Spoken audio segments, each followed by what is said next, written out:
इनको कब अपनाना चाहिए? आपत्तिकाल परखिए कहा। अरे परिस्थिति में जाओ ना एक बार। सुदामा जी को लगा ये मानेगी नहीं, ये भेज करके सुदामा जी ने कहा देख भाई मैं चला तो जाऊंगा लेकिन तेरे पास कुछ है देने को? नियम है, एक तो पानी माँ रखे गौशाला में, गुरु के यहाँ, मित्र के यहाँ, बहन के यहाँ खाली हाथ नहीं जाना चाहिए। कुछ है तेरे पास? सुदामा जी को लगा अब ये चुप हो जाएगी, अब नहीं कहेगी चले जाओ। लेकिन सुदामा जी की जो पत्नी है सुशीला, बड़ी चतुर नारी है। सुशीला ने कहा हाँ है मेरे पास, अभी लेके आके ले जाना। और पीछे वाले दरवाजे से सुशीला पड़ोसन के पास गई। तेरे घर कुछ हो गए तो दे। अब जे भी गरीब है तो इनका पड़ोस भी गरीब ही होगा महाराज। थोड़ी देर पहले आ जाती, चावल साफ करने को आए थे, अब तो चावलों का छानन बीनन बचा, वो काम आ जाए तो ले जाए। सुशीला के मन में भाव आया अपनी गरीबी दिखाने का, अपना दुख दिखाने का इससे अच्छा मौका कोई और नहीं है। चावलों का छानन बीनन सुशीला लेकर के गई। वस्तु से ज्यादा खर्चा वस्तु की पैकिंग में हो जाता है महाराज। चावलों को लेकर के तो आ गई। अब इन चावलों के छानन बीनन को रखे किसमें? बालक के गले में पीतांबर लटक रहा है। जैसे ही उतारा, चावलों का छानन बीनन रखा, ऊपर से गांठ लगाई तो नीचे से फट गया। नीचे से गांठ लगाई तो ऊपर से फट गया। इतनी गरीबी है, पीतांबर गला हुआ है।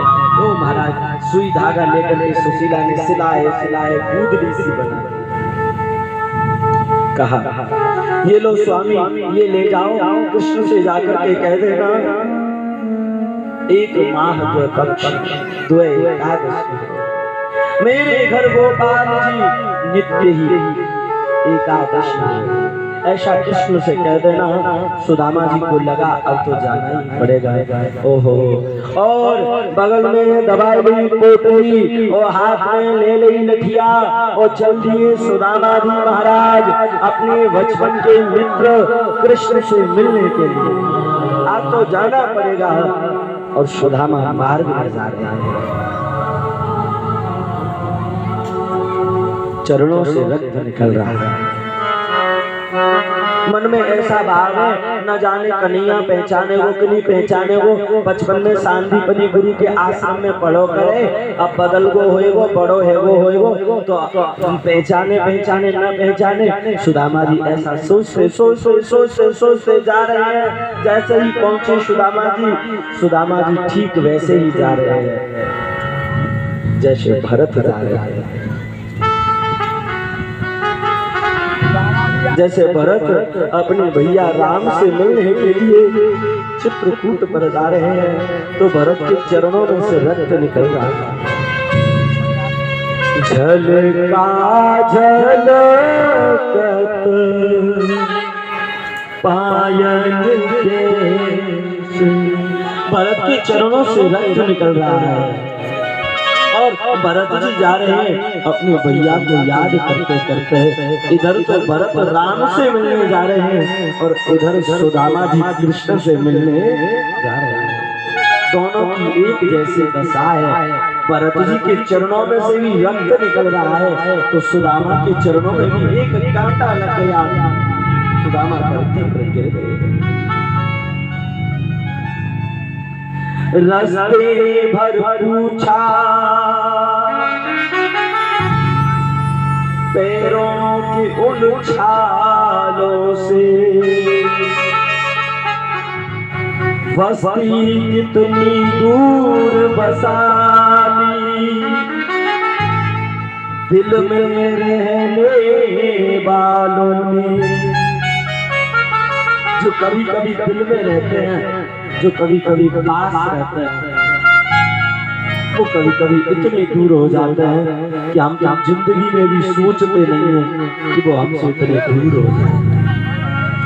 जो कभी कभी हजारों सौगंध खाते हैं, जो वचन लेते हैं, साथ वचन लेते हैं, सौगंध खाते हैं, हम तुम्हारे हैं, तुम्हारे रहेंगे।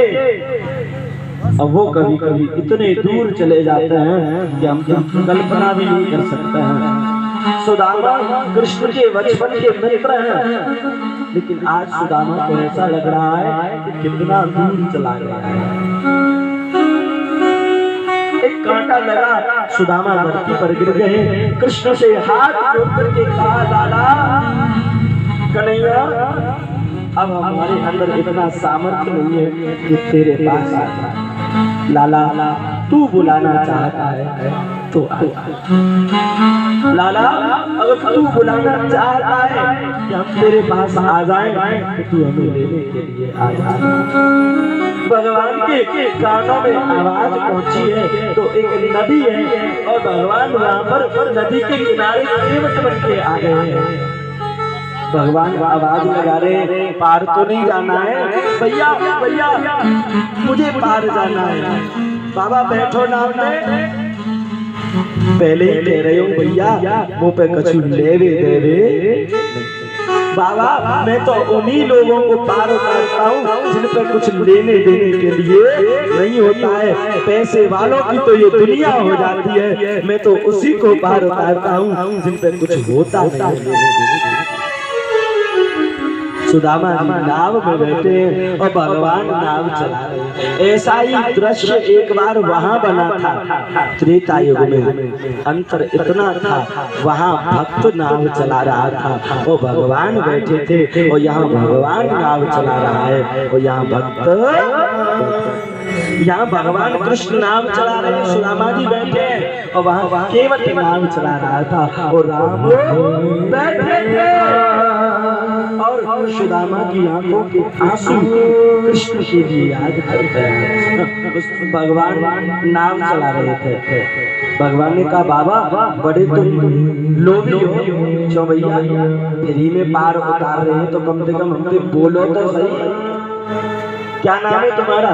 मेरा नाम सुदामा है, अपने मित्र से मिलने जा रहा हूँ। ओ बाबा किससे मिलने जा रहे हो? कृष्ण द्वारिकाधीश। बाबा अपने वस्त्र देखिए, फटे फटाए वस्त्र हैं तुम्हारे और लगता है कि तुम्हारा मित्र होगा।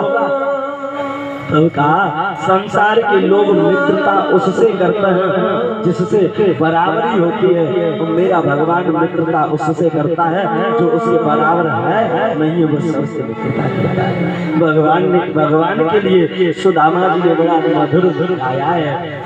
जब कहा लेने आया कन्हैया, मेरा सामर्थ्य नहीं है, और सुदामा जी मधुर जाने कब आए।